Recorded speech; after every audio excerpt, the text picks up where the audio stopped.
Head మాస్టర్గా వచ్చేది కాదు. ఆ 2 ఏళ్ళు పెంచడం వల్ల మళ్ళీ నా అదృష్టమేమో కానీ వెంటనే హై స్కూల్ హెడ్ మాస్టర్గా ప్రమోషన్ రావడం, మళ్ళీ వెంటనే అనతికాలంలోనే 15 డేస్కి నేను మళ్ళీ ఎక్కువగా దుర్గ మండలానికి రావడం జరిగింది సార్. నేను మీ అందరికీ నేను కోరేది ఒకటంటే, నేను ఎక్కువ నాకు టీచింగ్ అంటే ఇష్టం, పిల్లలు అంటే ఇష్టం, పాఠశాల అంటే ఇష్టం. కుటుంబం కంటే అన్నికంటే నేను ప్రేమించేది పాఠశాలని, పిల్లలు. అది నా లైఫ్ స్టైల్. ముఖ్యంగా నేను దేవుడు ఇచ్చిన వరమో మా తల్లిదండ్రులకు రుణమో, లేకపోతే నాకు నేర్పిన గురువుల యొక్క రుణమో తెలియదు. కానీ మరి నేను ఎక్కువ హార్డ్ వర్క్ చేయడం వల్ల నేను ఒకసారి డిస్ట్రిక్ట్ అవార్డు తీసుకోవడం జరిగింది, స్టేట్ అవార్డు కూడా తీసుకోవడం జరిగింది.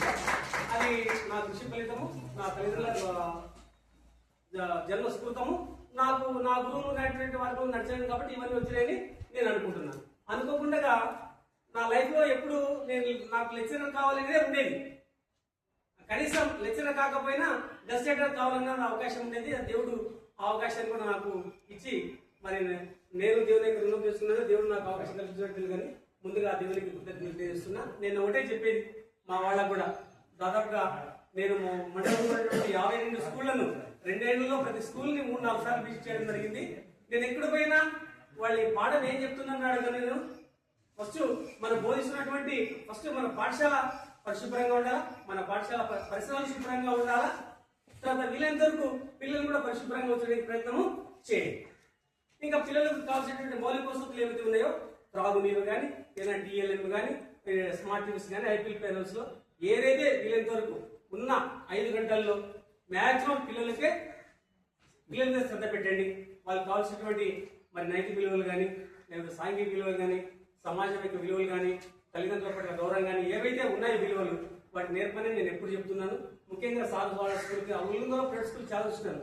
నేను పెద్దగా వద్దు, మనం ఇంట్లో బతుకుతున్నాం, మన ఇంట్లో మరి 10 మంది ఉపాధి కల్పిస్తున్న ప్రైవేట్ స్కూల్లో పెట్టి మనకు గవర్నమెంట్ నామ్స్ ప్రకారం అన్ని పెట్టాలంటే కాదు. కాకపోతే కనీసం మినిమం ఏవైతే మన పిల్లలకు అందించాలో అవి ఉంటే బాగుంటుందని మేము సాధారణంగా చెప్పడం జరిగింది. కనీసం ఎండాకాలం వస్తే ఏదో కాకుండా పిల్లలు వేడికి గురి కాకుండా వాళ్ళకి మంచి లెట్రిన్స్ కానీ, త్రాగునీరు కానీ, కూర్చునే ప్లేస్ కానీ బాగుండేటట్టు చూడమని మేము ఎక్కువ చెప్పినాము. తర్వాత మరి ట్రైనింగ్ అయిన వాళ్ళు ఉన్నారా లేదని మనం చూడడం. ఒకవేళ వాళ్ళ రూల్స్ లో వేరే ఉంటాయి. అక్కడ నిజంగా చూస్తే పిల్లలు చదువు చెప్పే టీచర్లు కూడా 10th క్లాస్ వాళ్ళు, ఇంటర్మీడియట్ వాళ్ళు ఉంటారు. కానీ మేము వీలైనంత వరకు మా రూల్స్ మేము ఫాలో అవుతూ వీలైనంత పెట్టుకోండి. ఎందుకంటే మామూలుగా ఇంటర్మీడియట్ 10th క్లాస్ డిగ్రీ చదివిన వాళ్ళకు ఆ టీచింగ్ పట్ల అంత ఇష్టత ఉండొచ్చు, కానీ ఎక్స్పీరియన్స్ మీద వాళ్ళు కూడా వస్తుంది. కానీ టీటీసీ కానీ బీఈ చేసిన వాళ్ళు ఉంటే వాళ్ళకు టీచింగ్ మెథడ్స్ తెలుసు కాబట్టి పిల్లలు అన్ని విధాలుగా అభివృద్ధి చేయాలనేది ఉంటుంది. కాబట్టి ఎక్కువ సాధనకు పెట్టుకుని నేను చెప్పేవాళ్ళము. మళ్ళీ ఈ సందర్భంగా నాకు ఈ అవకాశం ఇచ్చినటువంటి మీ అందరికీ కూడా నేను ఎవరు చెప్తున్నాను. ఎందుకంటే ఆర్టీసీ బస్సులో రాసింటారు ప్రయాణికులే మన దేవుళ్ళు అని. మనం కూడా ఏమనుకోవాలా, పిల్లలే మన దేవుళ్ళు అనుకుని ఖచ్చితంగా, అంటే ఒక తల్లిదండ్రులు పిల్లల్ని ఎక్కువ గడిపేది మన దగ్గరే. ఎక్కువ గడిపే పిల్లలు మన దగ్గర ఉదయం వస్తాడు, సాయంత్రం వరకు ఉంటాడు.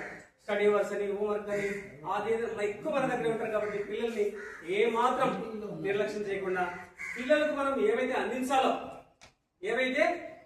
అవన్నీ మీరు ఖచ్చితంగా అందిస్తారని ఆశిస్తూ, సౌకర్యాలు తక్కువైనా పిల్లలకు ఆ జీవన ప్రమాణాలు పెంచే విధంగా మనం చదువు చెప్పాలని మీ అందరినీ కోరుతూ, ఈ అవకాశం ఇచ్చినటువంటి సభా వేదికమైనటువంటి పెద్దలకు మీకు మరొకసారి నమస్కారం చేస్తూ ముగిస్తున్నాను.